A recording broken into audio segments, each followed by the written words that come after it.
and he was shot down here in Jackson, Mississippi. We do a roll call for Chaney, Schwerner, and Goodman, 20-something-year-old boys, basically, young men, who spent their summers in Mississippi to help the African Americans just get the right to vote. We say we're free. We were free with the Emancipation Proclamation. Now I just want to have one vote.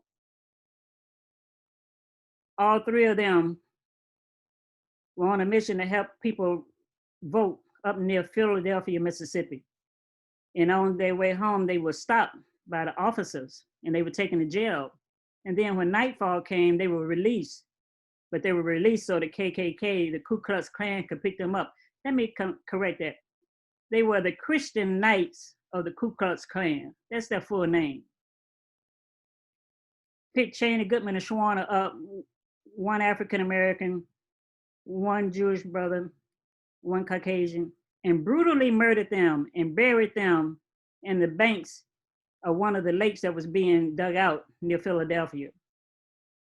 And that story is more horrific than you can really read in the newspapers, because here in the Civil Rights Museum in Jackson, Mississippi, it gives you pause when you see these videos and these stories being told in greater detail on how these young men died. It was horrific. Then we have Fannie Lou Hamer. We talk about police brutality. Fannie Lou Hamer was coming back from a right to vote campaign. She and other women who were traveling with her were picked up by the police, taken to jail. She was taken out of the cell that night and she was brutally beaten. Not only was she brutally beaten, but the jailers had an African-American inmate be the one to beat her. And their statement to him was, if you don't do what we're telling you to do, you know what you will get. And so he beat her mercilessly.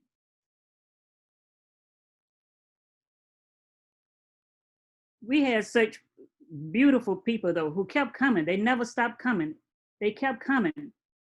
Young, talented students like Diane Nash out of Fisk University. Diane Nash was in her 20-somethings. And when they saw the brutality in Alabama and Mississippi, the students got involved, 20-something years old. John Lewis, in their 20s. When they came to test the desegregation laws, John Lewis said they got arrested so much they just started carrying toothbrushes. They knew they were going to jail, so they were going to carry their toothbrush. But when they were in Mississippi and they got arrested for trying to integrate the bus seating area, they didn't take them to jail. They took them straight to Parchment Prison. Parchment is one of the most notorious prisons in the country.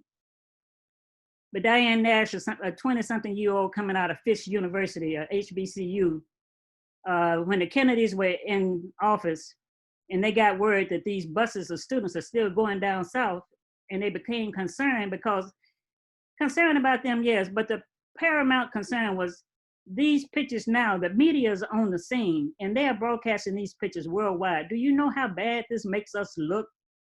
That we treat people like this, that we put fire hoses and attack dogs on people who are just trying to make an appeal to get the right to vote. It really made the United States look bad.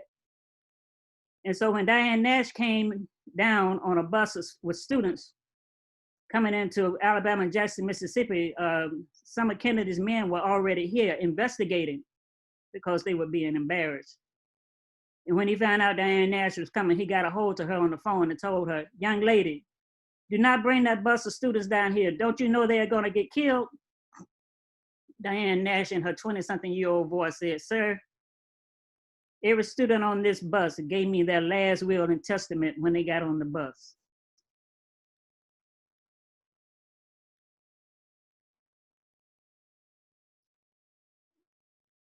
Those type of individuals, those type of people, real life stories. Diane Nash still lives. And you ask her today, what's the next campaign? What do we do now? Diane Nash said, well, you know, it's no statute of limitation on murder. And we know Emmett Till's murderers never got prosecuted. It took 20 years for Medgar Evers' murder to be prosecuted. It took another 20 years for Chaney, Goodman, and Schwerner's murderers to be prosecuted. And in her death, the Caucasian woman who accused Emmett Till of whistling at her wrote a statement that it never happened. We rely on these HBCUs to carry leaders forward. We rely on these HBCUs to carry the spirit into the students. Tougaloo College in Jackson, Mississippi was a safe haven. It is built on a farmer plantation, Bodie plantation. But in the heat of the civil rights movement, when there were marches and there were protests, and African Americans were literally boycotting stores, that's really what began to break. When you start talking economics, you begin to break the chokehold. HBCUs like Tougaloo College was their safe haven. If the gates of Tougaloo that stand today were the gates of Tougaloo that stood in the 60s. If someone was in trouble in Jackson and needed to get away, because again, these white people will kill you. If they got to Tougaloo, they knew they were safe. They would find a safe haven. Nobody was going to come into Tougaloo and take them back. You know, it was a blessing and a curse when we got integration. When we could attend the Caucasian schools of higher learning, a lot of us thought that we really had achieved the highest degree, the highest honor. But we have to remember it was those HBCUs who were the safe havens. The people like the Tougaloo Nine, the students who went downtown in Jackson, Mississippi and integrated the local library, and they were all marched out to jail. So I think we have to revisit where we put our resources and where we put our emphasis. It's good to sit beside other students of other races and higher institutions of learning, because we want them to know that we have the ability and the right to be there too. But at the same time, we cannot abandon our HBCUs. And I'm just going to close quickly. There's so much to say about where we are, the new Jim Crow, the pipeline to prison, where students for minor infractions sent to detention, sent to alternative schools out of the main classrooms. Then they're expelled, and the next thing you know, they're only on the road to prison. And then we have the private prisons that have so many beds to fill. And then we have the judges who've been paid under the table to send them so many Black boys because we got these beds to fill in these private prisons. But I'm just going to close with one of our mothers' voices. And remember, we've been talking about this a long time. George Floyd and the ones that have passed in the past few days, this has been a long journey. Langston Hughes knew it. Langston Hughes, the mothers and Langston Hughes' era knew it when he wrote this poem, Mother to Son. Well, son, I'll tell you, life for me ain't been no crystal stair. It's had tacks in it and splinters and boards torn up and places with no carpet on the floor bare. But all the time, I's been a climbing on and reaching landings and turning corners and sometimes going in the dark where there ain't been no light. So boy, don't you turn back. Don't you sit down on the steps, because you find it kind of hard. Don't you fall now. But I still going, honey. I still climbing. And life for me ain't been no crystal stair.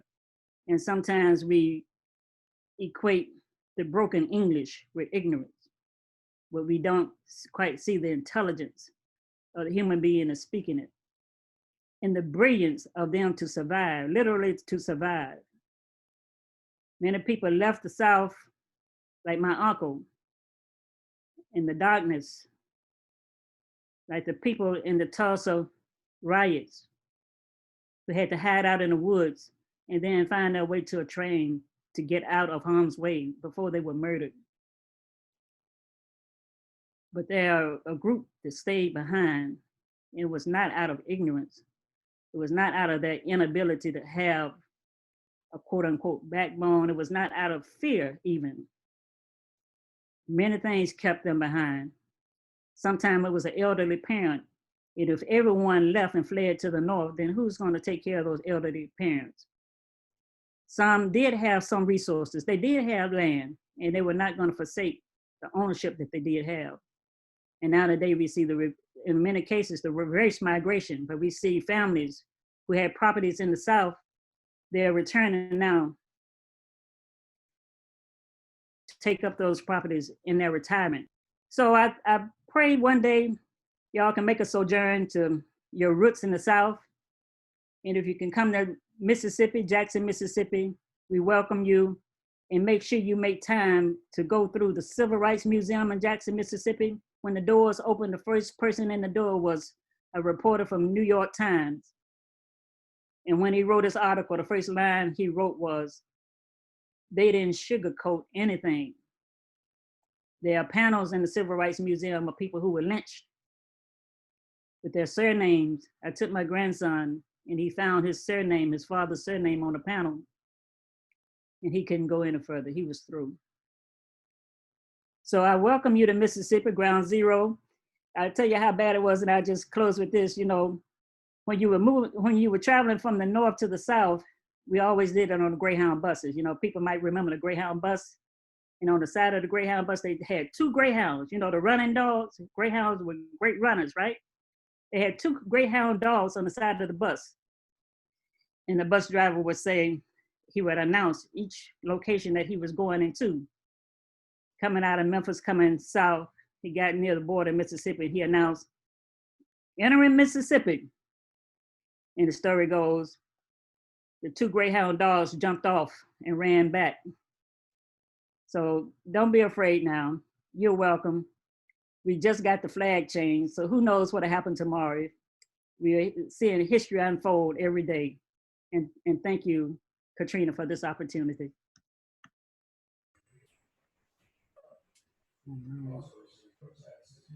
Thank you, Professor Mustafaa.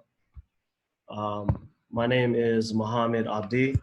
I'm a PhD student at San Diego State University. I also serve as the Assistant Director for Student Retention and Success at the Center for Intercultural Relations. I'd like to thank everyone for being here today. I'm going to be talking about the disproportionate rates of expulsions and suspensions for African American students in San Diego schools, specifically San Diego Unified School District. So in May of 2019, Netflix released a miniseries titled When They See Us. This series focused on the Central Park 5 case that led to the incarceration of 5 young men of color. These young men between the ages of 14 and 16 received maximum sentences for the assault of a woman who was jogging through Central Park. After serving between 6 and 13 years in prison, these men were exonerated after DNA evidence and a confession from the actual accuser surfaced.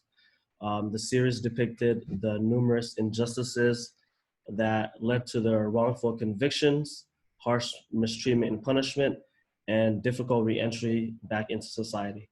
Ultimately, When They See Us highlights how young men of color, particularly Black males, are assumed to be guilty and therefore targeted by police. Prior research by Ford et al. Shows that there are many parallels between the way Black lives are engaged by police and how Black minds are educated in schools. Additional research by Wood and Essien show Black students are assumed to be troublemakers, deviant, and problems. They are therefore more closely monitored for wrongdoings, singled out for punishment when their peers misbehave in the same ways, and are subject to harsher and more prolonged punishment. Our most recent report named When They Teach Us to connote the direct relationship between how Black minds are viewed through the criminal lens and the numerous ways this affects the learning process and the way they're disciplined in the school setting. When we take a look at the data, there is a clear disproportionate when it comes to the suspension of Black students. I think it's also important to note that when we take a look at the amount of Black students we have and representation of teachers by race, in the 2018-2019 school year, Black students represent only 8.2%, while white teachers represent 62.9. So it's clear that, you know, there's a big disconnect that needs to be bridged. Just this past weekend, I was speaking with a youth out here in Minnesota at the George Floyd site. And this youth was sharing with me his experience with teachers in K through 12. He shared how he was often assumed to be a troublemaker. He also shared that educators expressed that, you know, he was misbehaving because his father wasn't really involved in his life. The young man continued and shared that in K through 12, he had only one Black teacher, Mr. Taylor. He said, "Mr. Taylor, that's my guy, you know, I miss you." He continued to share that Mr. Taylor treated, he said, "Mr. Taylor treated me as one of his own." So when he shared this, to me, this is no surprise, you know, given, you know, my involvement in academia and research. I know that having a Black educator has a very significant impact. Also, previous research led by researchers at Johns Hopkins University and American University show that students who had one Black teacher in elementary school not only makes it more likely for the child to graduate high school, but it also makes them more likely to enroll in college. When we examined the data for San Diego Unified School District, which was provided by the California Department of Education, we found that in the 2018-2019 school year, there were a total of 21 expulsions of Black students. And this is egregious. That's 188% higher than the district average. These students are being removed from the education setting and being sent home or just to another district. And it definitely disturbs the learning process. Prior research shows that school suspensions are associated with higher entry into juvenile justice systems and prisons, you know, school prison pipeline. In San Diego Unified School District, Black males are more likely to receive a defiance only suspension by 3.3 times. They're 3.3 times more likely to receive a defiance only suspension. They're 3.1 times more likely to receive an out-school suspension, and they're 2.8 times more likely to receive an in-school suspension. So they're being suspended at much higher rates than their peers and much higher rates than the district average. We found that 1 out of every 4 Black boy who's in foster care is being suspended at San Diego Unified School District. We know that the foster youth are amongst the most vulnerable groups of students. These kids view school as a safe haven, but sadly, you know, educators aren't providing that safe haven atmosphere, and they're being suspended at a rate of 26%. And I just want you all to know that the district average for suspension is 3.5%, and these young kids are being suspended at a rate of 26%. The second subgroup that I would like to highlight is Black male students who are homeless in the district. 1 out of every 5 of them are being suspended, and this rate is 19.3%. At the end of our report, we had recommendations for both Black children and for the school educators and the district. So for the parents of Black children, you know, often you hear that, you know, what did the child do to deserve it? You know, that's something that a parent might hear. I know for myself, when I used to get complaints of my son who's in kindergarten, people used to be like, you know, what did he do? But I feel like that's the wrong question to ask. You should never, as a parent, you should never assume that your child, especially in K through 12, deserves to be suspended, period. Also, a couple other recommendations we have is you should never allow the teacher or the principal to refer to your child as bad. You should never let your school reprimand your child without asking follow-up questions on, you know, what happened, if there were other children involved, if those children also were suspended. You should never assume that as a parent, you should never assume that these challenges your child faces are isolated. More than likely, there's other parents of Black children who are experiencing the same thing. So for the recommendations for the school and educators,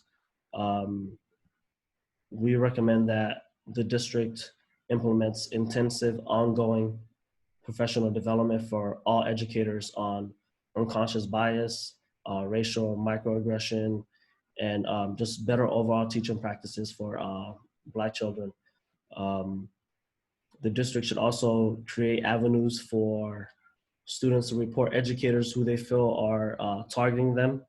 I know at San Diego State, we have this new system called Inclusive SDSU, and it's a reporting system that allows both students and faculty to report both negative and positive incidents that occur on campus. And that will conclude my talk. Thank you. Thank you, Mohamed, so much. And again, thank you very much for everyone rejoining. I apologize for the technical difficulties. So at this time, I'd like to introduce Professor Bakir. And Professor Bakir, I'm smiling because she and I go way back. So we're childhood. Way back. Way back. I'm trying not to tell our age, but you know. Can. I'm proud of my age. I'm age 49. Mashallah. I'm grateful. So Professor Bakir, thank you so much. In light of recent events, there have been cases of Black children hiding from police officers in fear. While your focus is primarily on early childhood education, how has COVID-19 and racial injustices and inequities, including the deaths of Tamir Rice and Trayvon Martin, who were both children, along with school policing, impacted our Black children preschool through 8th grade? And also, I know this is a double-loaded question, but what advice would you give for parents to help their children deal with all of this? Because it's a lot. Yes. Well, thank you very much for having me on. Can you hear me okay? Okay, great. I just wanted to say assalamu alaikum to the Muslims on the call and peace and blessings to everyone else. It's an honor to be able to share with my other esteemed guests, and I was just sitting there listening, and you know, I put my picture up, or I put the picture up without the video because I was over there jumping out of my seat every time somebody would say something, you know, because I was in, you know, agreement, right? And a lot of the facts that were shared are very daunting, but are very historically accurate. So for both of those questions, first I wanted to just lastly say with Mohamed's presentation, I was a former principal in LA Unified School District for 5 years. And one of the reasons that I left that position was because I felt that if anybody's worked in a school district, you know what I'm about to say, the bureaucracy really outweighed the students' interests, right? So I worked in predominantly what we would call inner city. I live in Los Angeles, California, so South Central LA. I was a principal 7 blocks from my my childhood home, right? And I constantly saw the interactions of, I'll just say other folks and how they encountered our children, right? So one of my things that I encouraged my teaching staff while I was a principal was talking about diversity and talking about Black children and Latino children in particular, and talking about our culture and what that looks like, right? Because if you know, predominantly in the 70s and in the 80s when, you know, after integration, we started to see a lot more white teachers in our school settings. And both of my parents were teachers. And so they would attest to this and tell me that the white teachers got what was called combat pay for working in our environments. And so they really didn't come here because they had a vested interest. They came here because they saw it as a financial gain. So if somebody is working in your space for a financial gain, they don't have the best interest of students. So I would constantly have conversations with teachers in their interactions. Although I didn't witness anything that was too out of sorts, I did a job, or I felt I did a great job of interacting and having those conversations well before things would get out of hand. I did not believe in suspending children, even though I worked in an early childhood ed setting, or expelling children. I figured out alternatives for children, right? So if children in that setting or in my settings it didn't vibe with them or mesh with them, I would speak to the parents and have conversations about what we could do to put them in a place that would make them thrive, right? Usually, ultimately, parents chose my schools because of my interactions and the way that I expressed my concern for children. And I eventually left and ended up opening a charter school, or helping to open a charter school, helped to open an Islamic school, and also opened my own preschool. So my way in interacting with children was from a more esoteric, a more hands-on approach, having conversations with parents daily. And I concur with Mohamed in saying, I do not believe in calling children bad. I believe in calling them active. I believe in saying, let's find out what is this child's interest? How can we create an environment that's a haven for this child? What are some of the things that are going on in the household? How can we support the family dynamic? So what my suggestion would be for parents is to, one, comfort your child. Enjoy being a parent, right? If you are having struggles with being a parent, seek resources that are supportive of you, right? I believe in mental health for everyone, right? And traditionally in Black and Latino spaces, we don't agree with seeking mental health. So my encouragement is for you to seek someone that's a mental health therapist that has your best interest. You can interview the mental health therapist. A lot of people don't know that. They just assume you can just take what is given to you. No, have those conversations with the therapist about your concerns, with your child, right? As it relates to Tamir Rice, who was 12 years old, I don't believe in children being unsupervised for, various reasons. And it's unfortunate that this child, doesn't have the ability to just play out in the park that's across the street from their house. Where I grew up, I was not ever left alone. Katrina, you and I had very similar upbringings, right? So we were always with a parent. We were always with someone, right? We always had conversations about the police and how they interact with us, right? We knew just as well as learning how to brush our teeth, how to interact with the police. And unfortunately, that's the dynamic of how we have to raise our children, right? We know that we have to tell them, you are being watched from the time you walk out of your door, okay? And not putting it in a criminalization state of, having our children feel like they're criminals, but supporting your child and knowing that you come from kings and queens, right? Talk about our history here in America, but talk about that the slave patrol, as Dr. Pruitt spoke about, was created in 1850 and is still present, right? We know that the Ku Klux Klan is still working in the police force, right? We know that's why George Floyd could have a police officer sit on his neck and murder him in broad daylight with the cameras rolling, and he didn't feel like he would be prosecuted. And we know it's because of qualified immunity. Until we get qualified immunity, until that's revoked, right, which protects the policeman from being prosecuted, we're going to still see these continued cases. So what I would encourage parents to do is read to your child about our history, our great history. Dr. Mustafaa spoke about our great history, talking about Timbuktu, talking about who we come from, celebrating who we are. But I would also be very cautious in the way that I would allow my children to interact and to be out. And I don't want to put it in a fear, because we don't, in my setting, I don't fear anything but God. But what I would say, it's just like you say, I don't talk to strangers, right? You give them those same conversations and you uplift your child.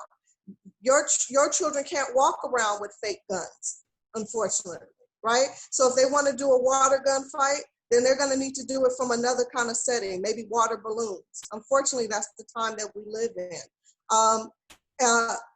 Lastly, just to not take up too much space, because I know we've been off and on the call, I would say make sure that your child at some point is having some kind of meditative state. I would agree that all families need to come together and do meditation, right? Whether you're Muslim, Christian, whatever, on top of whatever your daily prayers are, you should always have some kind of mindfulness where children are able to, along with the parents, have a moment of quiet, have a moment of being able to decompress from the day. I would also caution how much news you're allowing your child to be inundated with. We are all overwhelmed with social media and overwhelmed with the news that they're encountering. So if your child has a social media account, you need to make sure that you are very watchful, right, and observing what is going on. And that child should be your friend on social media platforms, right? I remember my niece when she just graduated from UC Davis, but she was 14 when she got her Facebook account. She was so excited. Auntie, my parents let me have a Facebook account. I said, oh, well, invite me to be your friend. She didn't understand what that meant, right? So I was invited to be a friend, and now I could, basically stalk her page, right? And make sure that everything was on the up and up as well.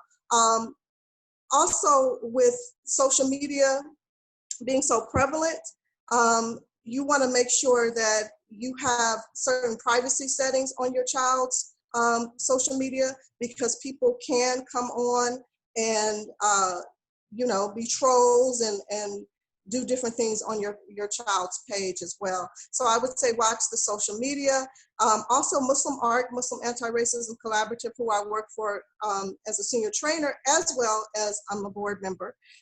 We have many workshops that cover K through 12 curriculum that lifts up, Blackness, but also talks about what racism is and really does a great job of speaking about anti-racism and anti-bias. So I would encourage folks to go on there. You can also become a member, not to do a shameless plug, but okay, a member for $15 a month. And we have resources that you can have access to, as well as we have weekly meetings where parents can go on and get resources to be able to support their child and their learning. We also have workshops for adults. And we've also, the executive director, Margaret Aziza Hill, as well as Camila Mukmin, who is of Muslim Wellness, formed an organization called Black Muslim COVID Coalition. And it does a really good job of, speaking about the statistics of what Black folks are really encountering as it relates to COVID, and how we can use these resources to counteract and to really support ourselves. Just like as the earlier speaker, I believe it was Dr. Curry, was speaking, the highest population that is being affected are Black males, right? And we know that it's not just because of having limited access to healthcare. We know that that's a portion of it, but we know that the Black man is basically, in the eyes of the white supremacists, their target, right? So they know that if they can kill the Black man, then they can kill the Black family, right?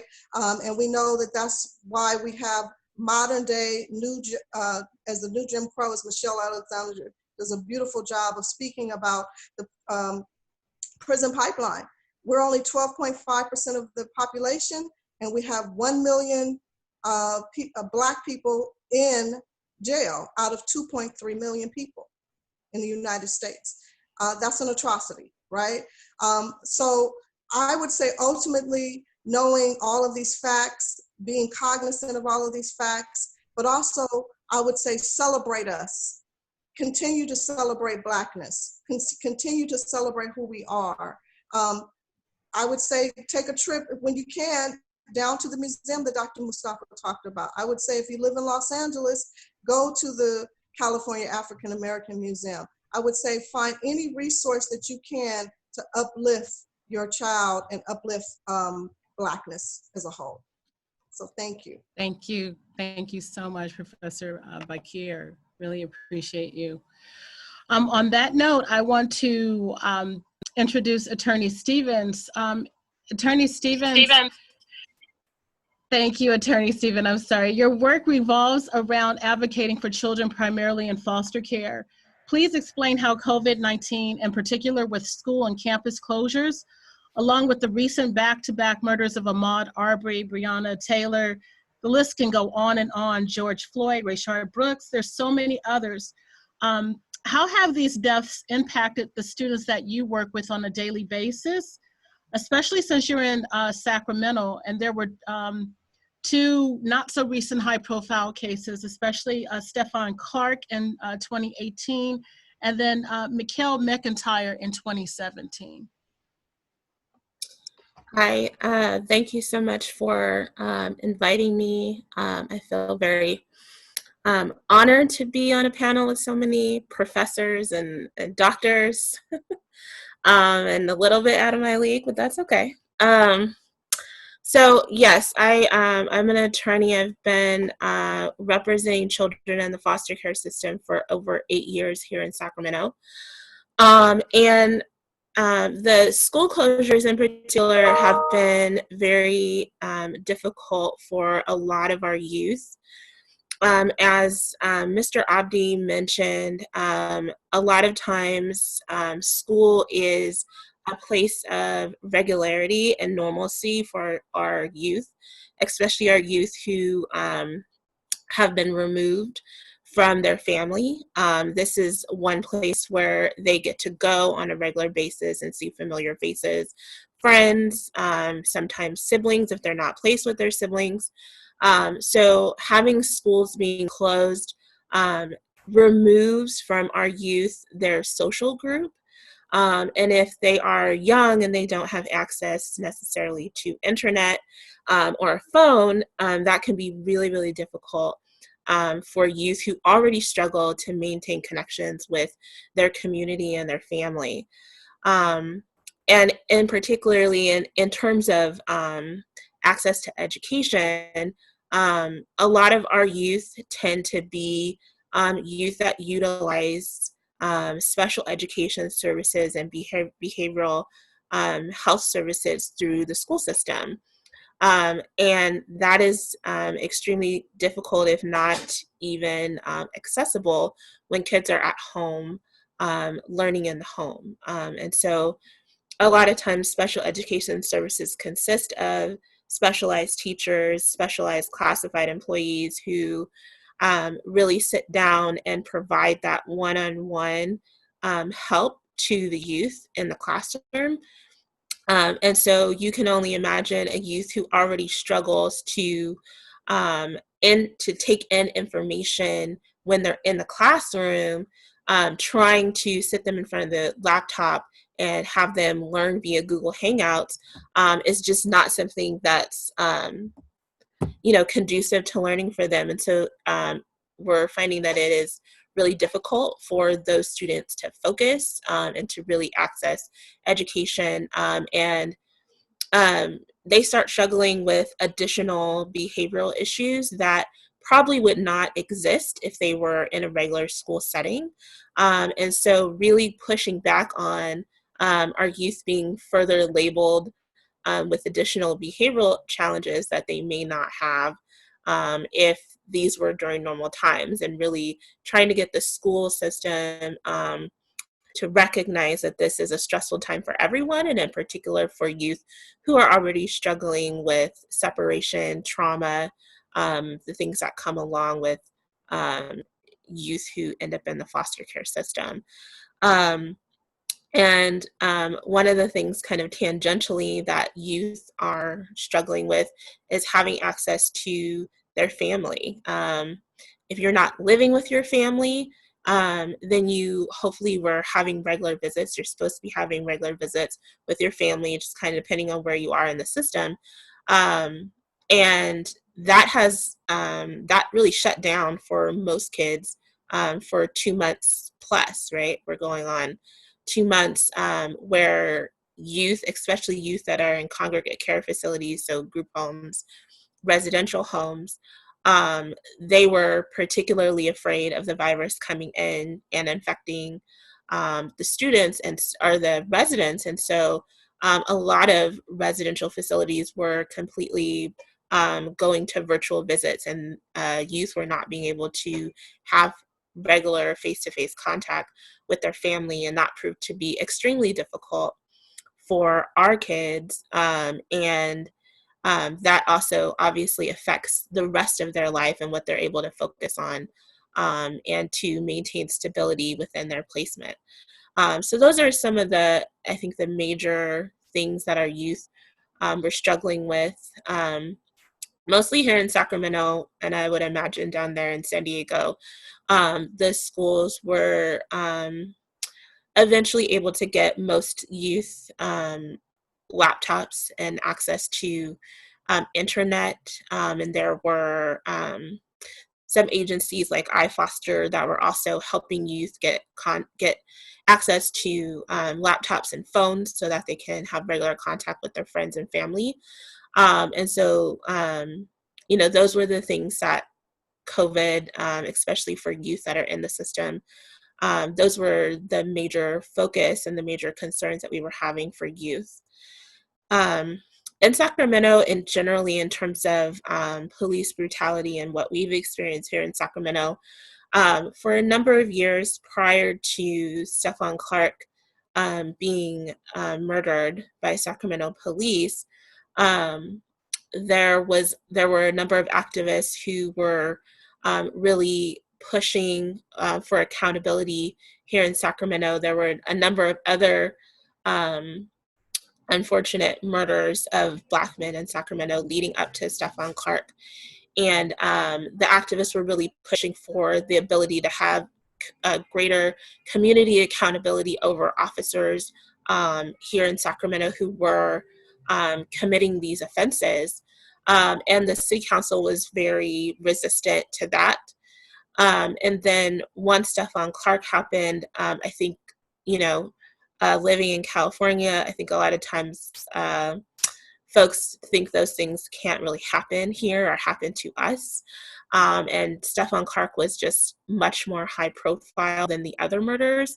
And I think that that really woke up a large part of Sacramento and put a lot more pressure on Sac City Council. And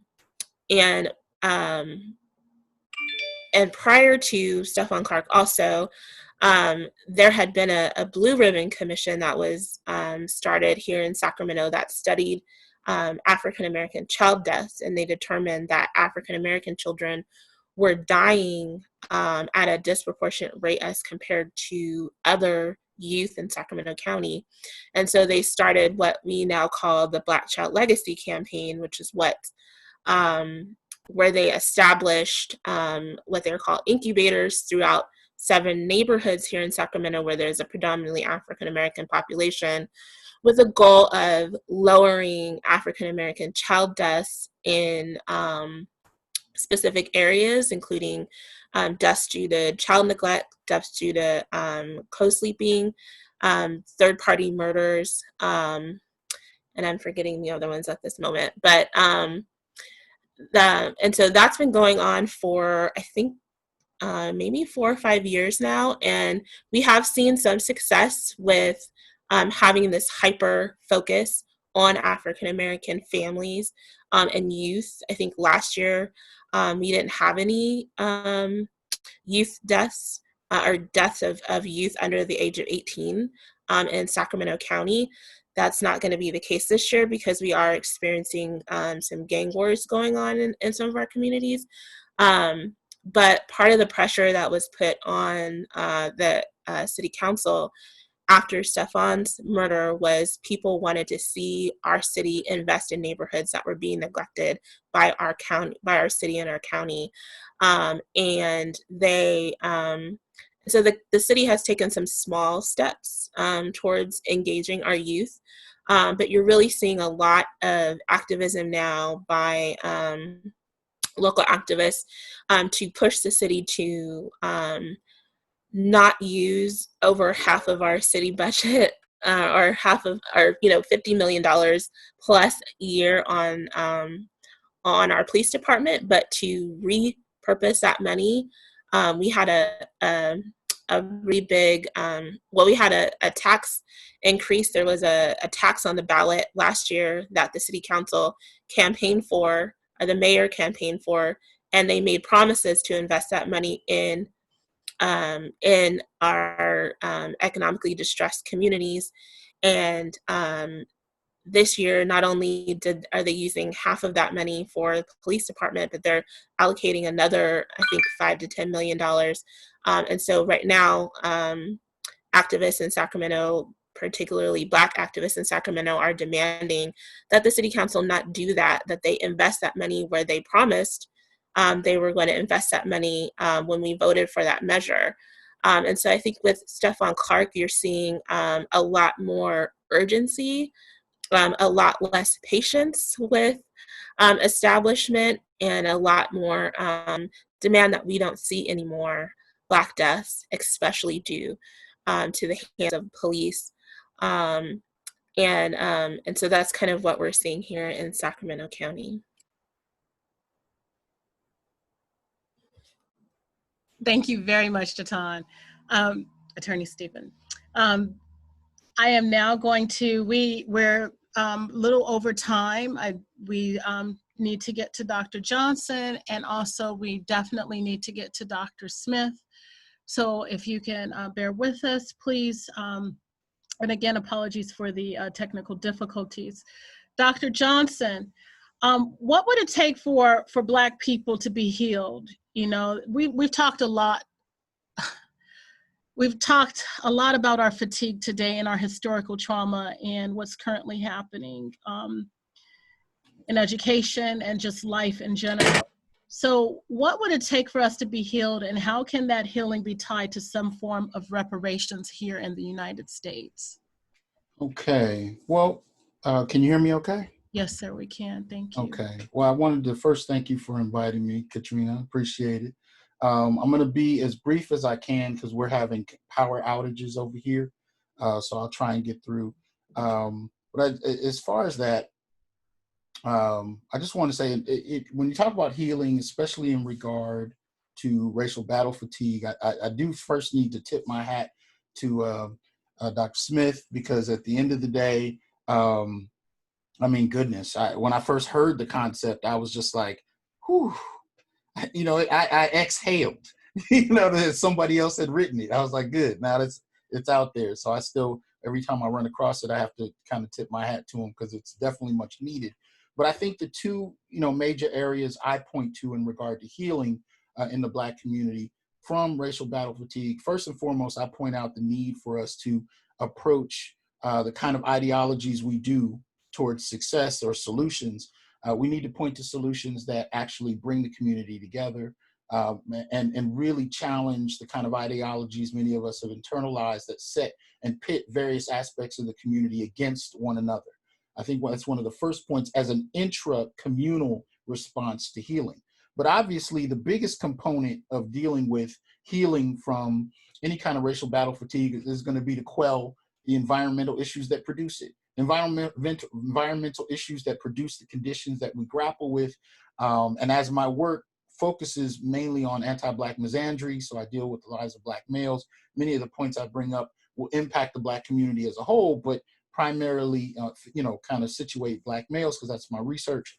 But, as Dr. Curry pointed out earlier, whether we're talking about the disproportionate COVID deaths in regard to particularly middle-aged or elderly Black men, police homicide, criminal justice mistreatment, healthcare access. And here I refer not only to COVID, but also to the CDC's kind of top 10 causes of death, So we're talking about heart disease, whether we're talking about testicular or prostate cancer, diabetes, chronic lower respiratory disease, nephritis, HIV or septicemia, the issues that mostly cause Black male deaths that generally from age 0 in the womb to about age 75 find Black males dying at a higher rate across the board at every level. And that, so those issues have to be dealt with most directly, as well as environmentally, kind of produced intra-racial homicide. So we have it extra-racially coming, especially in regard to police and vigilante terrorism, but also, intra-racial homicide that's mostly produced by environmental conditions, poverty most particularly, and that's obviously one of the biggest things that we're going to, look at in terms of what kind of solutions we need in regard to healing. We'll get to reparations in a moment. So intergenerational impoverishment and what I call neo-COINTELPRO practices. And this is why I brought up earlier the need to embrace ideologies, that bring us together, because one of the things that I argue is happening now, and we're seeing this in social media, we're seeing it on television, is the ways in which, much like COINTELPRO in the 1970s did, the counterintelligence program that undermined Black Power organizations, undermined the civil rights movement, we're seeing the same kind of things happening now, but it takes less effort. You don't even need necessarily to have, trained agents like we might have seen in the 1960s. Now we've had several decades of, formalized education that's actually helped us and kind of helped us internalize ideas that set us against each other, like I pointed to earlier. So how does that, what kind of results do we see with that? Well, we've witnessed the protests in the last couple months, right? We've seen protests in regard to police violence, but then those same protests will quickly devolve into who gets the most attention, who doesn't, whose deaths are not being acknowledged. And now you have all this kind of infighting going on within the community while we are still dying, right? So when I talk about neo-COINTELPRO practices, I'm talking about when you see Twitter accounts or Facebook accounts where they have no friends of note. You see an image of a Black person, but the most anti-Black statements you've ever seen being put out on social media. Statements like, "You niggas can't die fast enough," or "I hate Black women." And when you look at these, the pages that they come from, they barely have any friends, and you see a Black face, and you think, how realistic is this? Who is this person? But this is the kind of dogma, this kind of rhetoric that we're seeing being promoted in popular media and being passed around and going viral at different points in time. So those are the kind of things that end up setting groups against each other and making it difficult in many instances for us to advocate for a politic that actually is just, even within the community. We need to also talk about, as some of my panel members have shared here, education, or what I would call educational segregation, which is really in many ways what we're looking at. One of the things that I focus on a great deal is, in California, when you talk about Black boys and literacy, we're seeing up to 75% of Black boys in California that are not meeting reading standards. So, you can find that data produced in 2017. You have, now I'm in the Cal State University system, right? So the largest system in the country, largest university system, and yet many people don't know that within their first year, 70% of Black males drop out. And that's the percentage of Black males that make it into the CSU system. Now, I came through the CSU system, which is how I met Sister Katrina, so I know that. That's why I purposely chose to come teach in that system. But it's only recently that, even as a faculty person in the system, that I'm finding out just to what extent that our Black males are being pushed out. So those kind of issues definitely affect racial battle fatigue, as well as what I'm seeing, having my own son just this year, finishing his 9th grade year, and I'm witnessing the kinds of things he's experiencing. And of course, with the onset of COVID, one of the issues we noticed most in our district here was how many families, most particularly Black families, didn't have access to secure internet so that they could continue to have their kids participate in school online once COVID hit. Many of us didn't have devices that would allow them to do that. So the districts had to scramble in some ways to kind of produce that. In the late 90s in the Bay, I believe they called it the digital divide, but it's not really gone anywhere in a substantive way. So we still see many of our families directly impacted by access. And of course, as the good attorney pointed out a moment ago, there's a whole different question about whether or not learning sufficiently occurs online versus in person. But in the midst of a pandemic, at the very least, the issue becomes getting those children and those families access, both in terms of internet and in terms of the hardware equipment they need. And I'm seeing similar things in terms of the college students that I'm addressing. The college students that I'm continuing to teach, many of whom have to work 2 and 3 jobs and at the same time take care of kids and try and learn online, which has been very difficult because we have this issue between asynchronous and synchronous courses. In other words, courses that are going to meet at a certain time versus courses that will just produce work or produce assignments that you can, finish at your own time when you can. The way those classes are situated directly impact Black students, particularly Black students, again, who are suffering from access issues, all the while grappling with employment across the board, where we're seeing 1 out of 2 Black folk losing their employment since February, and the impact of that on Black families. One stimulus check that still many people didn't get access to, but even if they did, those monies were gone before they got it. So students grappling with the realities of that, grappling with whether or not they'll have access, grappling with rotating many plates, trying to keep things going. So in that, I point to Dr. William Darity's work in regard to reparations as a solution for these issues, as a significant portion of what we're referring to as healing. When you're talking about actually challenging intergenerational lack, particularly in regard to wealth development, right? Which impacts us in so many different ways. It impacts us in terms of producing capital to start businesses, even though right now Black women are starting more businesses than any other demographic, 99% of which have 1 employee, because we lack capital. So that directly impacts us. And then of course, the recent articles that have come out about the impact of COVID on Black businesses, the devastating impact, even on homegrown businesses that are rooted in things like hair care, completely wiped out in many instances. The impact of even childcare facilities, which allow for single parents especially to be able to participate in the employment environment, being wiped out, and the impact of that.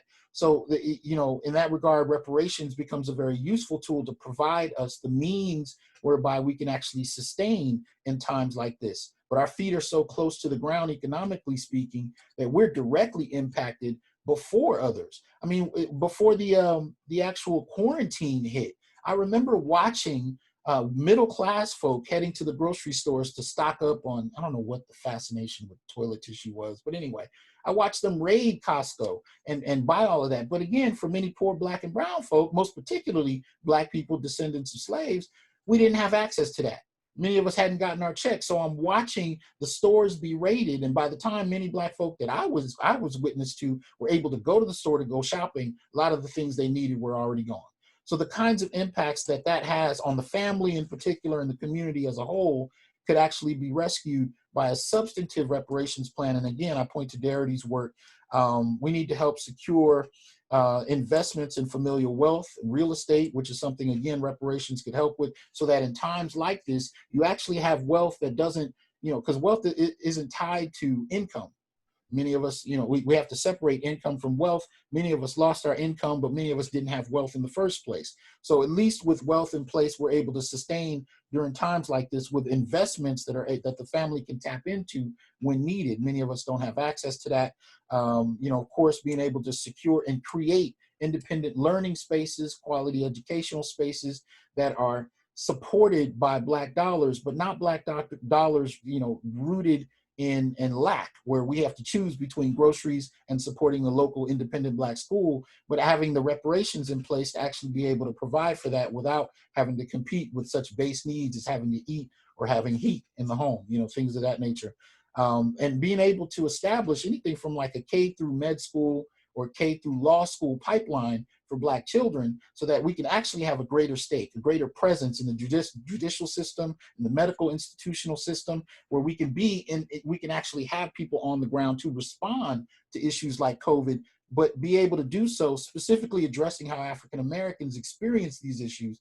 And in many ways, it's a question as to how much we have in terms of that, because many of our students can't afford to go to med school, can't afford to go to law school, among many more options. So just to kind of put that on the board in terms of that, to me, the solutions that have to do with addressing the kind of issues that produce racial battle fatigue for many of us are going to come from reparations, are going to come from us reevaluating our ideological allegiances to solutions and really allowing us to come together on terms that suit the 21st century and our current needs.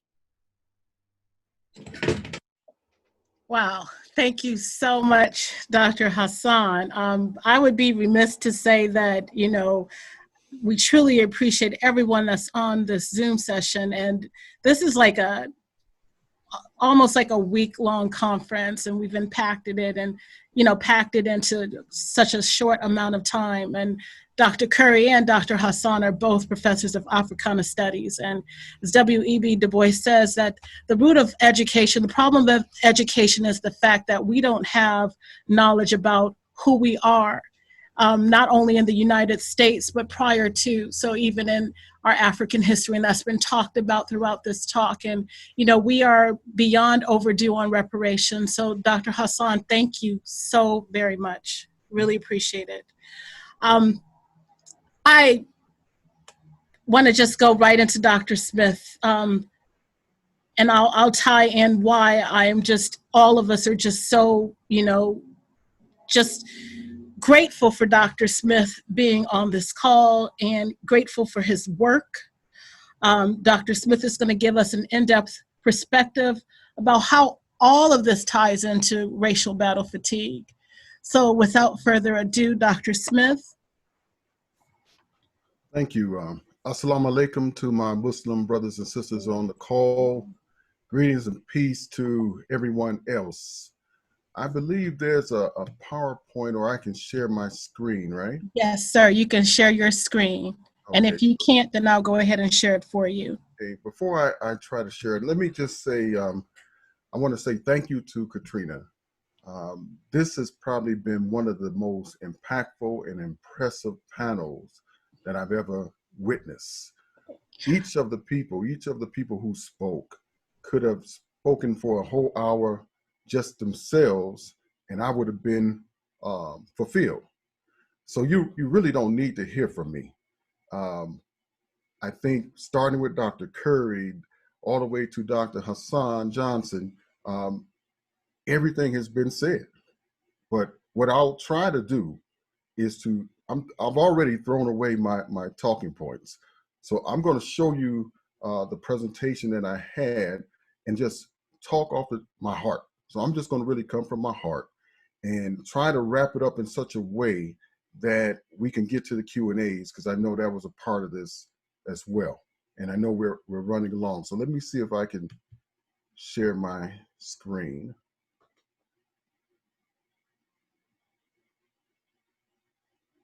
I think so. And if not, I have it for you, Dr. Smith. So can you see that? Yes, it's about to start. Okay.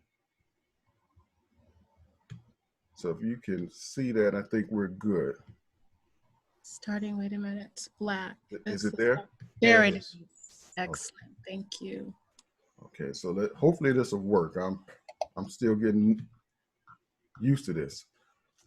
I mean, again, everyone has pretty much said the main points of what I would like to talk about, but the essence of racial battle fatigue is white supremacy. And we have to dismantle white supremacy. White supremacy impacts everything that we do.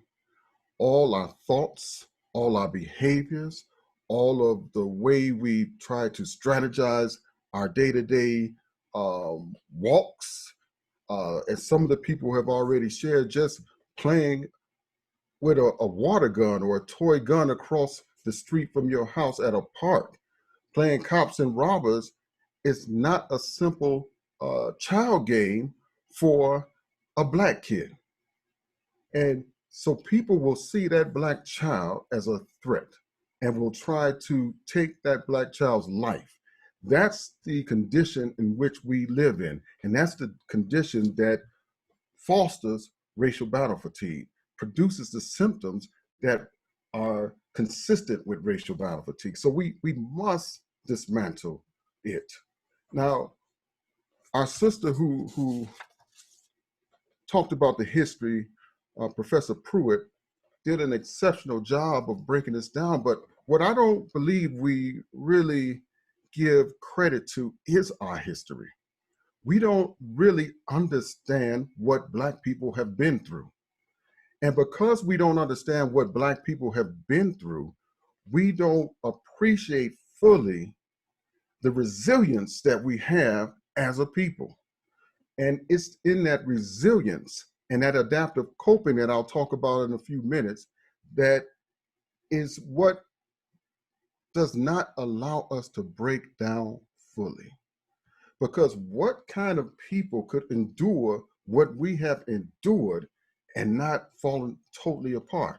I don't know any other group of people who can step up to the history that Black people have endured. So as a side, I really think we need to encourage people, particularly those people who are researchers of the Black experience, to try to avoid talking about people of color or folks of color in our scholarship when we don't really mean that. If we are talking about Black people, let's be very specific about who we are talking about. If we are talking about Black girls, let's be very specific, of who we are talking about. If we are talking about Black boys, then let's be very specific about Black boys. If we are talking about gay Black men, let's be very specific, because when we say Blacks or we say people of color, we skew the data intentionally sometimes and unintentionally into an area in which I don't think we get full clarity. So I appreciate the work of Dr. Curry and Dr. Johnson when they talk about Black boys, because they push Black boys forward. I love the work of Dr. Ford, Donna Ford, when she talks about Black kids and Black children and Black girls who have giftedness in their educational process and the ability to show this giftedness, because she puts them front and center. So we have to put Black people at the center. Now, there might be a time that we can talk about people of color, but we should really be clear that when we say that they're sharing a similar experience that we believe Black people also share. If not, then we should identify them as that particular group, but only at times when we share. Now, this piece by Charles Carroll, I have it here because look at the title, published in 1900, The Negro, a Beast, or In the Image of God.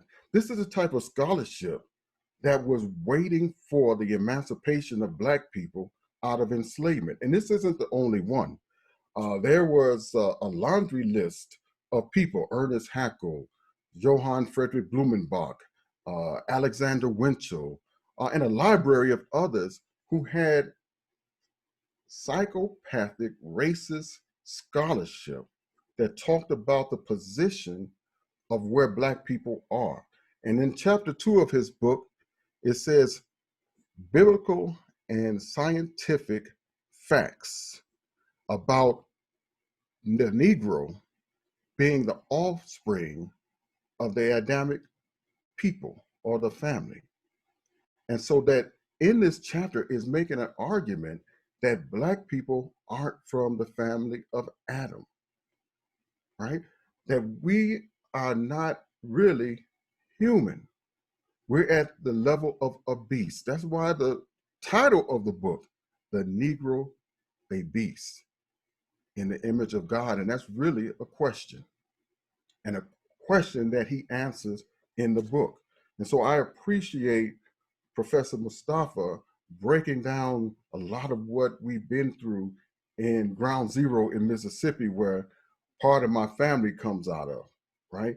But it's all through. Ground Zero was the Black Belt of the South, all through the South, right? So we've had other ground zeros, even in Chicago, where I'm from, where Black people have been marginalized, beat up, and had to do with undue burdens of just being Black trying to live.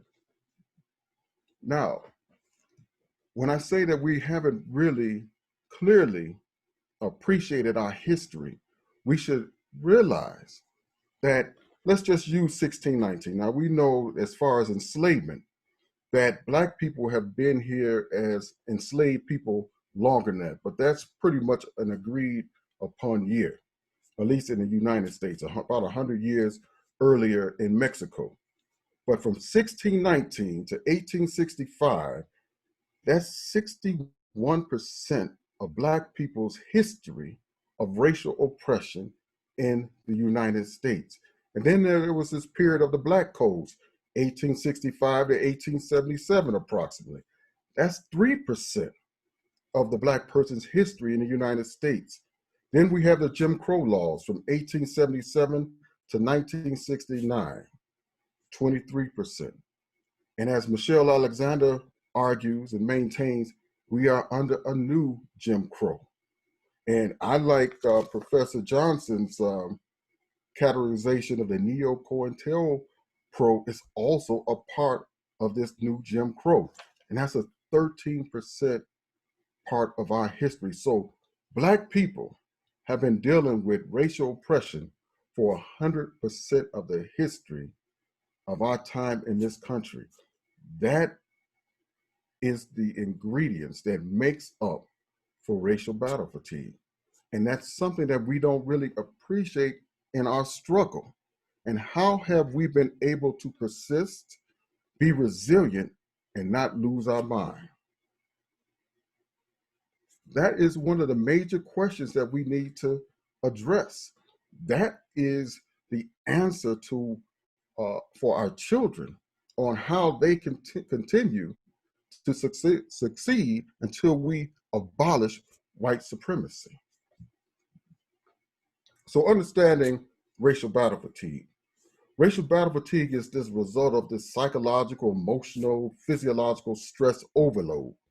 And it's from a specific race-related or racist-related relationship between a racially marginalized or oppressed people and their environment, right? And a better way of looking at this, it's a psychological, an emotional, a physiological overload. It taxes or exceeds our available resources and endangers our well-being or health. So this is really a disturbed person environment racist relationship. So Black people in the United States are not in an unhealthy environment. The ecology of the United States is one that is counterproductive to the social, emotional, spiritual, behavioral health of Black people. Now, you've probably heard some things like that before from some other people, and you know who I'm talking about. Now, here's one way of looking at that. I greeted you with a simple phrase, Assalamu alaikum. All it means is peace be unto you. Now, had President Obama uttered those words at any speech that he gave, what might have been the backlash that he would have received from this society? Assalamu alaikum. However, today, we live in a society where if you say Black Lives Matter, you'll get much more reaction, negative reaction, than if you say KKK. If you say BLM or just have those initials, you'll have people trying to tear it down and attack you. But if they see KKK, they won't even list that as a hate group. That is the society. That is the disturbed person, environmental, racist relationship that Black people live in. And so we have to understand and appreciate much more what has been passed down in us that we haven't lost our minds in America. So what are some of the symptoms of racial battle fatigue? We've all experienced them. Any marginalized racial group of people. The psychological stress responses are things like frustration, defensiveness, resentment, worry, disbelief. We all, if you just think about how you felt when you watched or heard about George Floyd, these are some of the reactions, the responses that you had by seeing that. And it's not just because it was one individual. You saw a race in the embodiment of George Floyd. And that's what I racial battle fatigue kind of transversion, where you can see and experience somebody being victimized, and you can put yourself in that person's place very easily, right? Some of the other emotional things are, you might feel like there's you're going through this John Henryism or Jane Henryism, which is a prolonged high effort coping. You might feel like you're not getting the sleep that you think that you deserve, that when you wake up, you don't feel rested. When I interview Black people about some of these symptoms, many can't tell me when they last had a good night's sleep. And that's when you sleep, that's when you restore your body. You get re-energized. You prepare yourself for the next day. But when you don't sleep, now we have these smart watches, these Apple watches and other watches, and you look at that and you can see how much rest you had. If your heart rate drops low enough during your sleeping hours, it's an effective amount of desired peace and rest. When you don't rest, you're much more vulnerable to sickness. And that gets to the physiological stress responses, the headaches, the grinding of teeth, the clenched jaws, the high blood pressure, the muscle aches. Doesn't this sound ironically like the underlying conditions that COVID-19 is impacting disproportionately Black people and disproportionately more Black men? So racial battle fatigue and COVID-19 line up pretty well. And it can show you that even there was a research project that just got published the other day, controlling for income and education, and found that systemic racism is the fundamental answer to explaining why Black people and Black men, in particular in this study, are dying from COVID-19. So we must understand how this is interrelated in the system of white supremacy. And so once we understand the conditions that produce racial battle fatigue, then whether or not you recognize it or agree with it, because we can agree or disagree on what is racist and what is not racist. Your mind plays a trick, but your body is a human lie detector. So your body tells you exactly what those external stresses are doing to you, whether or not you agree that racism exists or not. So what does that mean? That we go through a psychosocial adaptation. Within our early years, we have a psychosocial orientation where children hopefully are given racial socialization that produces a healthy racial identity. That psychosocial orientation is reinforced from generations of Black adaptive socialization. So Big Mama, your pawpaw, your uncle and aunt, your cousins are all critically important in this psychosocial orientation that tells you who you are and what is your role in society and how do you engage with society. Now, what tends to happen is we have this psychosocial disorientation. And oftentimes some students, Black students, will experience this for the first time going to a historically white institution. So these, what we call predominantly white institutions, like the University of Utah, like the University of Michigan, like the University of Illinois, like Cornell University. And in this psychosocial disorientation, they are adjusting or trying to adjust to a new hostile environment. Now they're leaning back on their coping strategies. And to the degree that they stay in this psychosocial disorientation for a longer period of time, their health is impacted. So they need to move as quickly and as healthy as possible to this new psychosocial new orientation. That doesn't mean that they left the original psychosocial orientation, but what they've done is use the best of their racial identity and their racial socialization to adjust to this new psychosocial disorientation or this new hostile environment, and then move into this new orientation for health. So what does this all mean?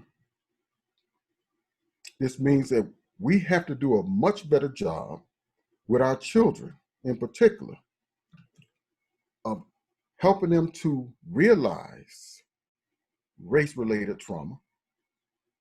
So when and where it emerges, recognize how to deal with it and respond appropriately and effectively, and then resist re-traumatization. What does that mean?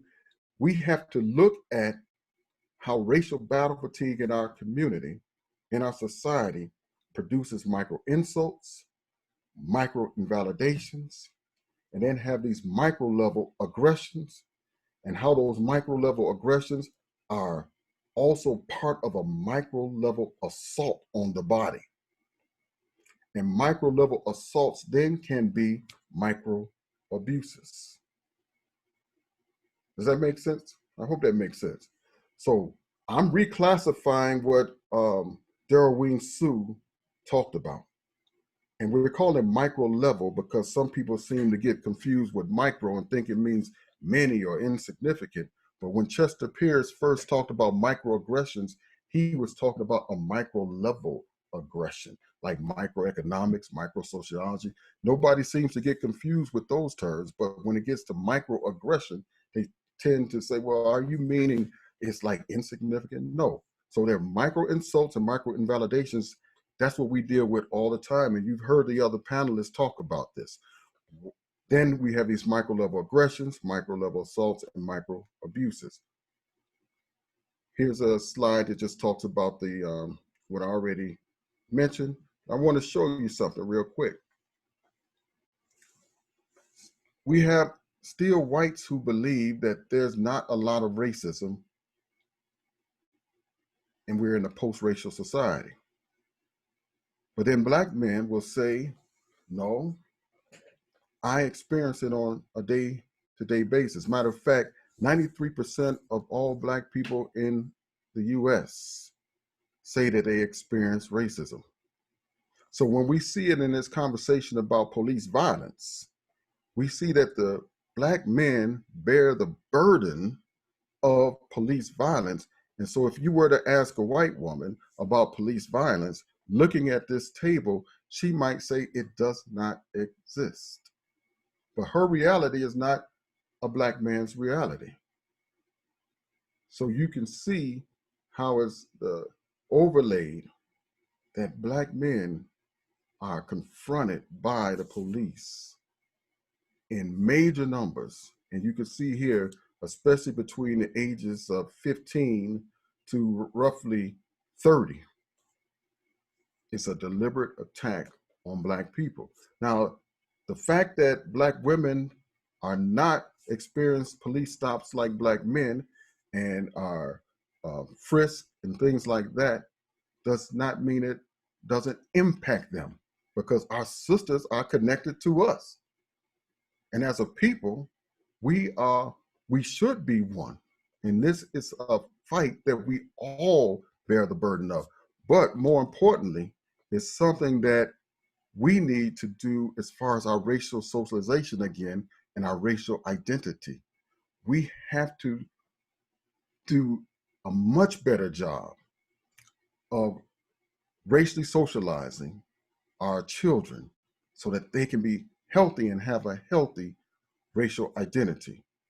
And I just threw this in here to let you kind of see this implicit bias and all the other things that they want to say. And if we give this training to police officers, unless you fire them for failing the implicit bias test, it's not going to really matter in significant ways.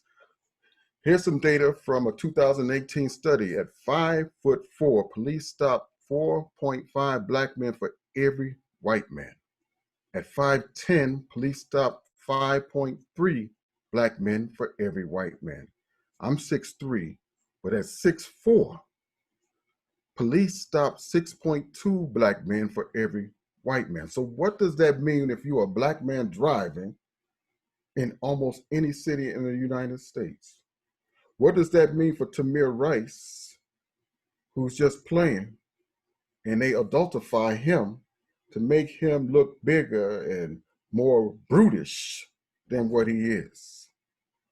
That's really people who should not be licensed to carry a gun. So let me just end here. Some of the best work out there on racial socialization is Howard Stevenson. And he's given us at least 3 categories of socialization to really think about. And that's protective racial socialization, where we must have racial awareness teaching. We have to do this. We have to have mentoring programs. We have to have community-based organizations that are helping with us to understand that this is a critical need for our children and for some of our adults. Then we have proactive racial socialization, which has the subgroups of spiritual and religious coping, cultural pride reinforcement, which we really need to do. It looks like we're having a renaissance moment in our community that I haven't seen since the late 60s, early 70s. And then extended family caring. And the last area is this adaptive racial socialization. And this is an orientation that the world that recognizes racial hostility that pervades, and it identifies that hostility and keeps it at bay long enough to create a safe space. And that's what we need to be doing in our mentoring programs for our children. So I'm going to stop there so we can get to some Q&As for the panel. Wow, thank you, Dr. Smith. I don't know how we can thank you enough. That was beyond powerful and indeed timely. And we need to have another session, minus the technological difficulties, right? Because this is just amazing. I want to, as I'm pulling up a question, I also want to share a screen because I know we have some people on here. The vast majority of the people who actually signed up were from higher education, but I do want us to see that and I don't know if you all could see the screen. I don't know if it's shared or not. Here it is. But I do want us to know that racial battle fatigue is, as we talked about today, it's not just for higher education. And that's why you hear Dr. Smith and all of our other panelists talk about how important it is for us to really focus on our children. You can see the reason why I do the work that I do is because of my daughter. She has experienced countless amounts of racial trauma from the time that she was in preschool. At an Islamic school where she was like one of the few people of African descent or children of African descent there. And so, you know, when Dr. Smith talks about his work, we haven't even talked about, you know, the school policing. That's why I said we need more time because, you know, on a micro level, you have my daughter and all of the experiences that she had, even at once charter school where she was the only one at her charter school, was a Waldorf school in Monterey. She was told by a 4-year-old student that her boots were ugly because they were brown. And I literally had to talk her into getting brown boots because she wanted to get pink and I really didn't want to clean them. So I talked her into getting brown boots. Her dad bought them for her. So the little girl had on pink boots. They were on a swing. And to make a long story short, she turned to my daughter. She said, "Your boots are ugly and mine are pretty. Your swing is slow and mine is fast. And that's because you're Black and you're stupid." And this is what a 4-year-old is saying to my daughter who's 6 years old. And while this is happening, I'm over at the charter school where I'm working at, trying to save all these little kids from, you know, a lockdown because some well, I shouldn't say that. Some person down the street was shooting a gun, and he is one of the people that we've been talking about. And so he's shooting a gun. We have the entire school on lockdown. I'm sitting up here, you know, being accoladed as a hero, but I couldn't even save my own child from the trauma, the racial trauma that she experienced in school at the age of 6. And so that's what a lot of our kids are going through. And if you look down, and I will share all of this with everyone on the call, but like Dr. Smith is saying, Chester Pierce does not get the acknowledgement that he deserves because he started this well before Sue did. And at Mesa View Middle School, I will share the link with everyone and you can Google it. There is a school resource officer who is literally taking an 11-year-old child down to the ground and literally almost breaking her arm because she bumped into the assistant principal. So it starts in preschool. The data shows it. Mohamed Abdi shared that with us. And so as it relates, although Dr. Smith's research, it states that it's higher education, he has shown you today that that framework is for all of us. It's for students, parents, primarily of African descent, all of us. It's highly applicable. So we will share this data with you. We will share the work. If you didn't know who Dr. Smith was, I'm sure everyone on this call does, but you know by now who he is.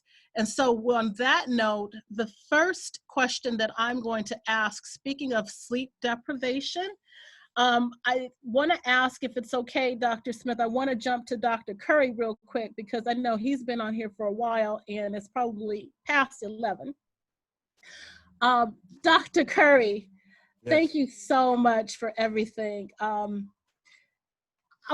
You have a couple of questions, but the first one was, has living outside the US helped the anxiety of being Black in America, or is the racism where you presently reside as deadly? And in the event that you could quantify and deem your current country of residence that it has less lethal racism, is that distance enough to reduce the stress and pain from studying the realities of racism in the United States? Wow. I know that's another question. And to the last question, yes, I think that being distant from the United States does give me some relief from the anxiety I got from studying it there.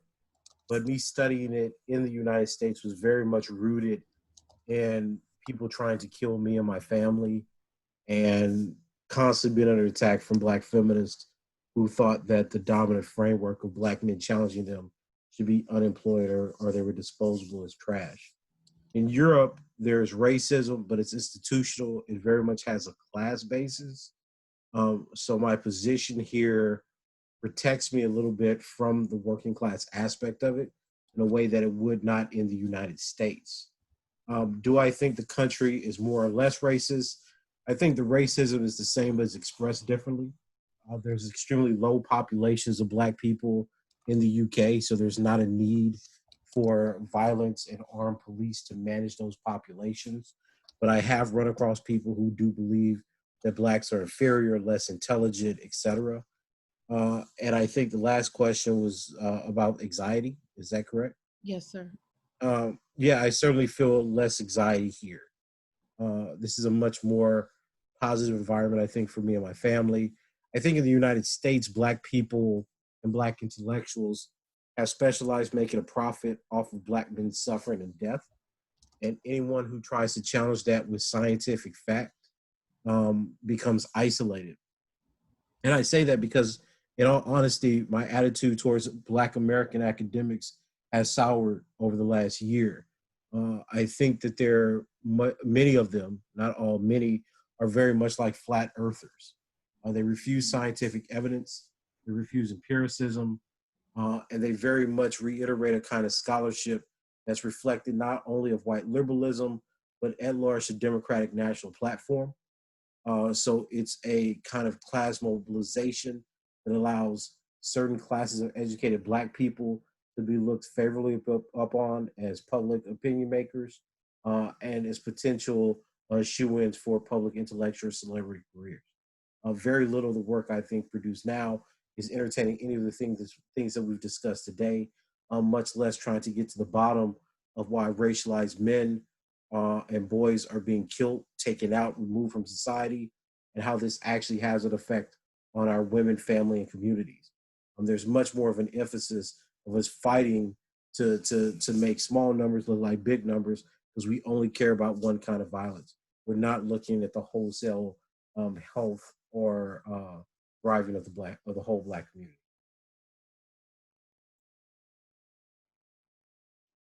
Thank you, Dr. Curry, very much.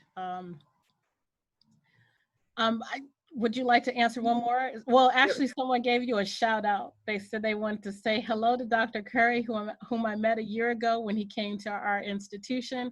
It's an honor to be in your presence. You're an amazing scholar and brother.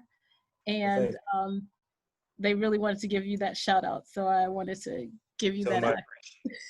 Thank you. Thank you so much. And so the next question, and thank you, Dr. Curry, again. And so, please, stay with us as long as you can. But, I know, what time is it now? It's almost midnight. So oh, God. Okay. So we appreciate you. We'll make sure we have it earlier for you. So thank you. Yeah. Thank you. The next question is for Dr. Smith. Dr. Smith, someone had asked about solutions, especially for schools. But here's one before I ask about the solutions. How do I get the dominant group, meaning white administrators, to create policies that don't continue to inflict undue punishment on students of color? How do we get administrators to adopt restorative justice policies instead of punitive measures for students? That's a good question. First of all, let me qualify my answer first. I think that we as a people need to start looking more at Black independent institutions. We should not be scared of the benefit of those schools. When I was in Chicago, my children attended a Black independent school by Safisha and Mohamed Abdi and her husband. And that was one of the best experiences for our children. So we need to start to think about that, because here's the easy answer. We need to have racial socialization and racial identity that is respected, nurtured, and shared with between the child, the school, the peer groups, and the parents. So if there is a disconnect between that sharing and that caring, we shouldn't have our children in it, right? So that's first and foremost. So we're actually putting our babies in some very hostile environments without the PPE necessary to sustain their life.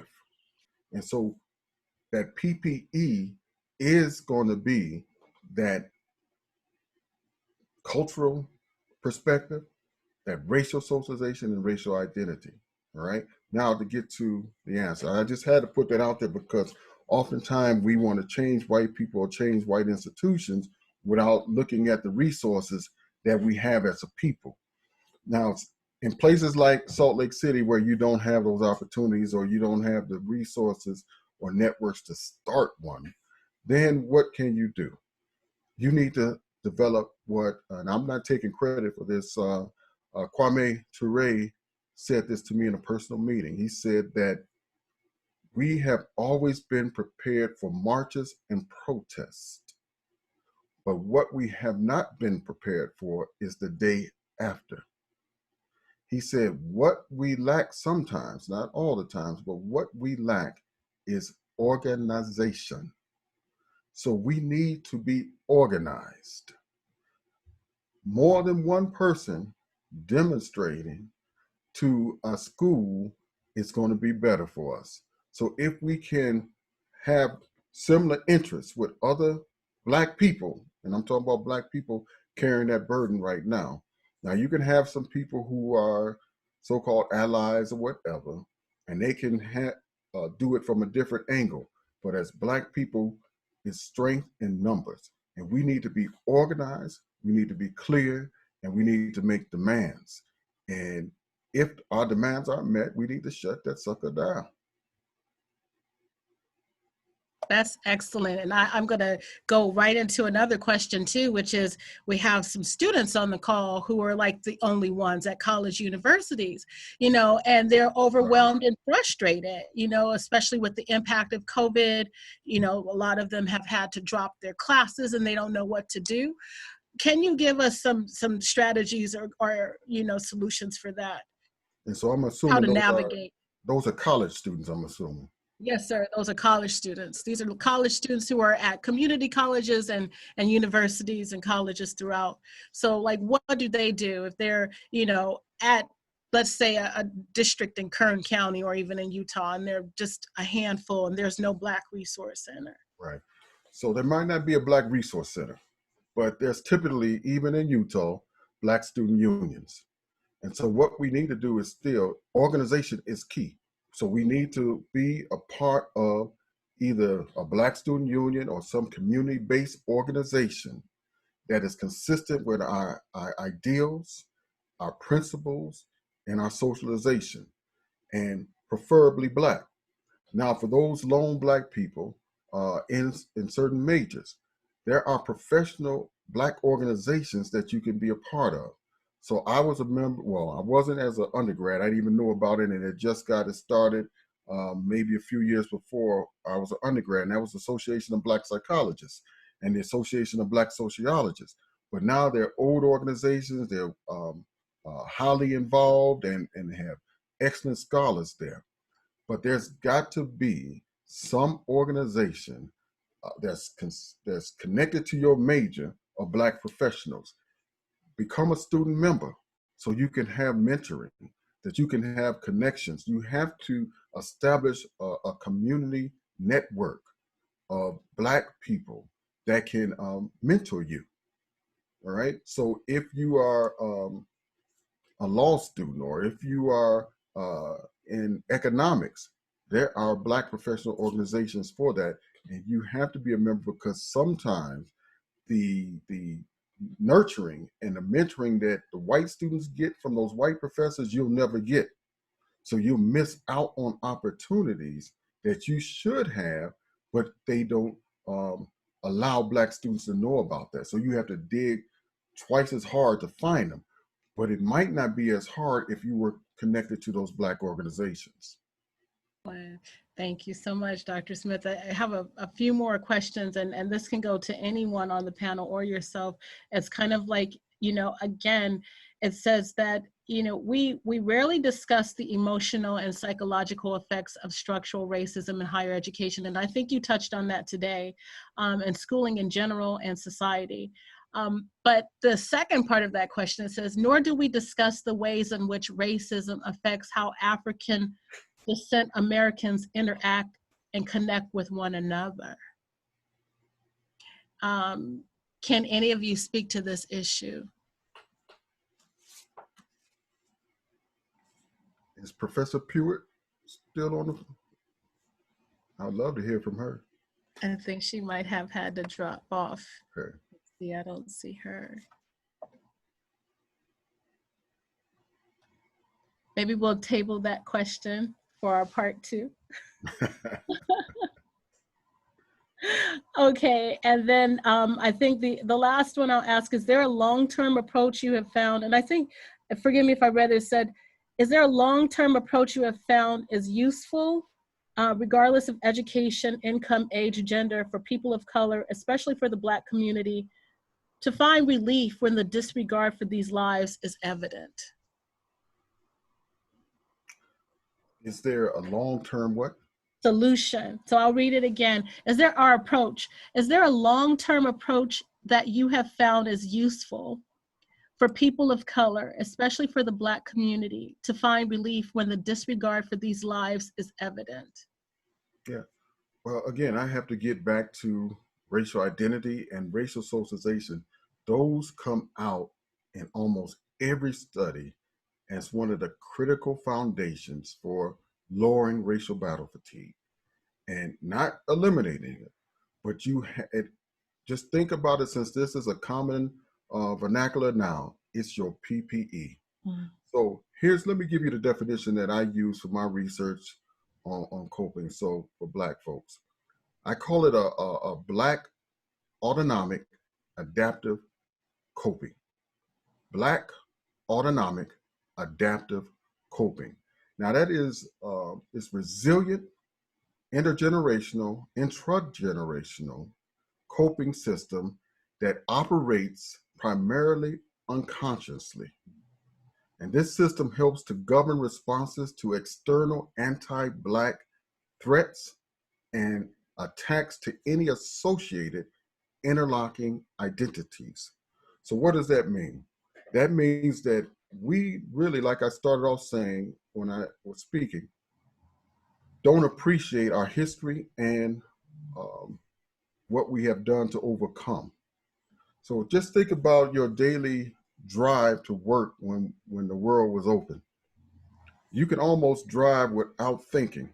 You know what turn to make. You don't have to think real hard to make that turn, to get into another lane. That's autonomic thinking. So you're really just in cruise control. That is the basis of a lot of our adaptive coping and our resiliency. What happens is, like, if you're driving and you see a pothole, you think real quick and you make a move to calculate how to miss that hole, but then you go right back into your autonomic driving. So we have to know how, when something comes up, we have to have enough of our socialization and our that repertoire that's been passed on to us to deal with any sudden blockage or hole in the road.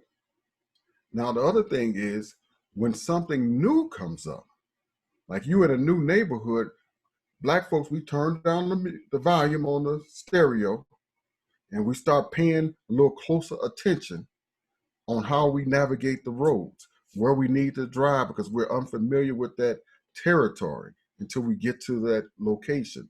So we need to be as cautious when we're in hostile communities. And that means our senses need to be heightened. So not that we get rid of that socialization and that adaptive coping. We just got to be really in tune to our environment, because we have to be on guard. When we have our guards down, that's when we suffer the most. Wow, thank you, Dr. Smith. It's after 4 right now, and I know we have some people still on. I want to ask you, Dr. Smith, and any of our other panelists, and also our participants, is there anyone who has a comment or a question that they'd like to ask before we close? So please, is there anyone with any final thoughts? Okay. I'd like to ask Dr. Johnson a question. All right, Dr. Johnson. Dr. Smith, go ahead. Because I think this, one of the points, everybody brought up valuable points. But right now, one of the things that he stated really hit me because I'm right at that spot of we need to have more understanding on this. If he can talk about, you know, real quickly, the Neo COINTELPRO, and where are these attacks coming from today as opposed to when they were being implemented in the 60s and 70s? Wow. Yeah. I think I've been talking about it from two primary origins. I talked about it a little bit ago in terms of social media because it's so much easier now. I mean, back in the 1970s with the Black Panther Party, FBI agents would send letters to one founder of the party to another, from Bobby Seale to Huey, and it would be, you know what I mean? It would be mislabeled as having come from one against the other, and they did that to sow dissension. But now you could just put up a tweet. You know what I mean? It's so much easier now and so much widespread that it can happen without that same type of physical presence where you had to have agents literally come in and join the organization and pass themselves off. Now you can just set up a Twitter account, put a picture of somebody up there, and that's it.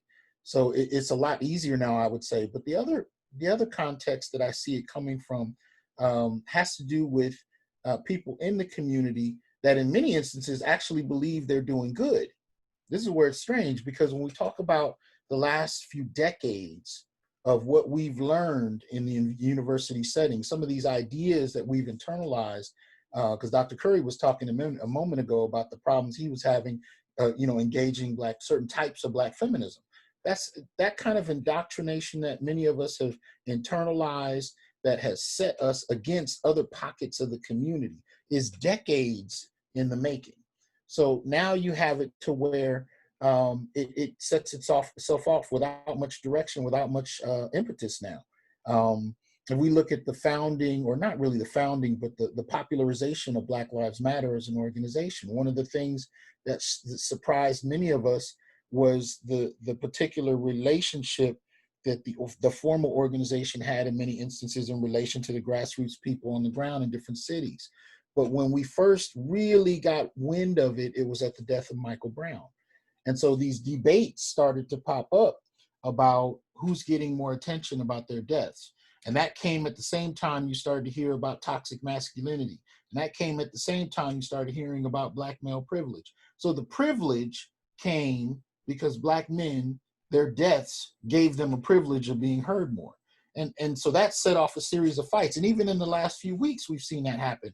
And it's like, you have people who are dying. We have a rash here in California, especially, but I think Texas, it happened too. A rash of mysterious hangings that have taken place that law enforcement has been trying to frame as suicides. But I ain't met nobody under 40 in the Black community that handles ropes anymore.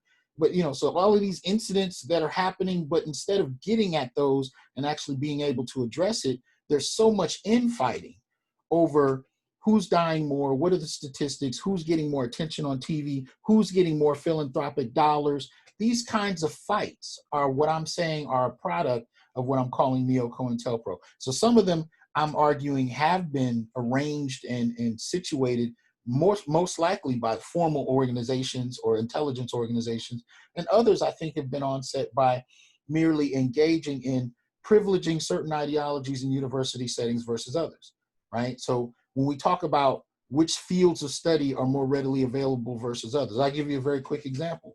How many of you have seen a Black male studies department or program in the United States? Don't worry, I'll wait, right? There's technically one men's studies that I'm aware of in the United States, and the only other one I know about is in Edinburgh with Dr. Curry. So, so in that vein, one stream of study you barely hear from. On another vein, the popularization of access to many of these other programs are readily available everywhere. So which ideas get propagated and which ones don't get heard play a huge role in what ideas we take in and how we implement them. And in many ways, within the Black community, the discussion or the presence of Black males in and of itself creates a debate, creates damn near a warfare kind of situation. And that's one of the things I've been seeing even in the last few months. Dr. Hasan and Dr. Smith, thank you for that powerful question, because that leads me, and I'm wondering if this was Sister Zakia's question, but Dr. Hasan, how can we begin to shift from gender division to unification within our communities? Like, what's the solution to coming together? Because we've had this, the civil rights movement was dismantled because of the same issue. So how can we come together when we have so many knowledgeable people in our community, in our space? Yeah, that's one of the things I was pointing to earlier in regard to healing and the solution. One thing, we have to reevaluate many of these ideologies, and in many ways we have to disinvest ourselves from the materiality of those ideologies. And what I mean by that is, much of this debate, much of this argumentation is really rooted around white dollars. It's really rooted around white dollars and who can get access to it. And that's the same thing that happened in Ferguson in terms of the onset of some of these things that I was talking about. It really came down to philanthropic dollars, who could get more attention, who could get in the news, who could get an article in time.com, and where can all of those, volunteer dollars be sent. That's what the basis of much of this this warfare, whether you're talking about the gender warfare, whether you're talking about a warfare set off by colorism, a warfare set off by classism, there are all these different divisions. And I think one of the best people I've heard break this down is Dr. Bobby Wright in the early 1980s. And he was talking about the difference between the 60s and the 70s. And Sister Zakia knows this directly, right? One of the things that we saw Dr. Bobby Wright talk about is how the Black community was actually dismantled in terms of activism in regard to these identitarian components: race, gender, sex, class, ideology, activism. On each of these planes, the white community, as he framed it, came in and began to challenge the identitarian politics that broke up the kind of activist base we saw. Regardless of the critiques one might have of the civil rights movement, the civil rights movement was framed first on really coming out of the Black church context, but really beneath that, it was the Black family. But by the time you get to the 1970s, those kind of identitarian politics are broken apart. So men against women, gay against straight, students against, unlettered, you name it. Classism, the Marxists against the non-Marxists, all of these different ideological frameworks are set against one another. Now we're 4 or 5 decades deep into that same framework, but much of that is still motivated by white philanthropic dollars. So until we can really get at having an intra-communal airing of grievances, dialogue, and disinvestment from these alien ideologies that are doing nothing but hurting us, and questioning where those dollars, that motivation is coming from, where those dollars are going, and disinvesting from that as our primary motivation, then we can actually begin to heal. Excellent. Thank you so much. I think everyone here on this call, we just appreciate you, Dr. Smith, Dr. Johnson. Dr. Curry had to leave. Dr. Mustafa's gone. Professor Mustafaa, Dr. Pruitt, Professor Bakir, Professor Abdi, I'm just going to throw it out there, Professor Mohamed Abdi, and Attorney Stevens, and all of you on the call. I think what United Shades of Brown is going to do is send out a follow-up email, and perhaps we can continue this dialogue and come up with an action plan, because there are a lot of great points on here, a lot of powerful minds, and we are our own solution. I'm truly tired of other people capitalizing on our pain. I think a lot of you have talked about it today. There are too many organizations that are coming up here talking about solutions for us, going into schools, training us.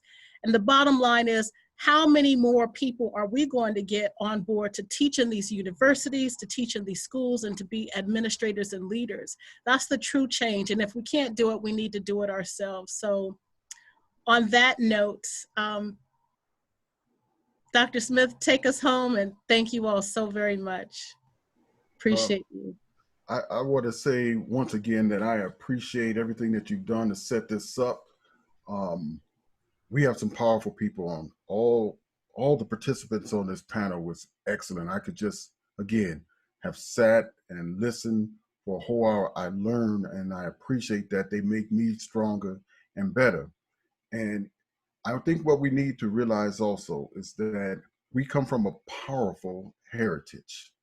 Our ancestry, as Professor Mustafaa talked about, or it might have been actually Professor Pruitt, all the way to Timbuktu, where we've had universities. Now, we might not have known where Timbuktu was, but we remember our big mama saying, if you don't straighten up, boy, I'll knock you back to Timbuktu, right? So I remember that, but that was something within the epigenetic DNA code that told us that we come from a rich history, that we come from a powerful people, that we don't define ourselves by the conditions that we're in, by the history that we had in the United States, but our history predates that and predates all civilizations. So we have to realize that we can go from suffering to salvation. We can go from hardship to happiness. We can go from poverty to promise. We can go from a mistake to mastery, because we are the masters of our faith and we are the masters of our destiny. We should lean back on us as a people, as a proud people, and we need to learn our history and learn what we've been through. And then we need to establish our action plan based upon the uplift of Black people. Thank you, Dr. Smith. Again, thank you to all our distinguished panelists and distinguished participants. I bid you all peace, and please look out for your email. Peace be unto all of you. Greetings, and truly be safe out there. Thank you again. Thank you.